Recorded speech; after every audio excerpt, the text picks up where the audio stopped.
Bisa sing nganggo lipen setempit. Opo kuwi? Lipen setempit. Lipstick. Ayo, setempit. Lipen setempit. Ya ngene, cangkeme wong tuweke ra lipen setempit. Mosok lanang lipenan.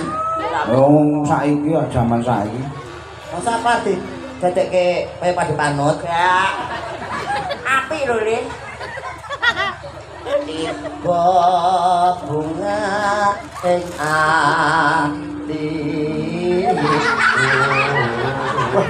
Malih bagus, Cek. Kowe cakep malih bagus dandani. Bisa dadi tombo.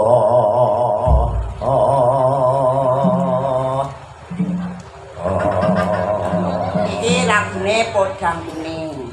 Nggih.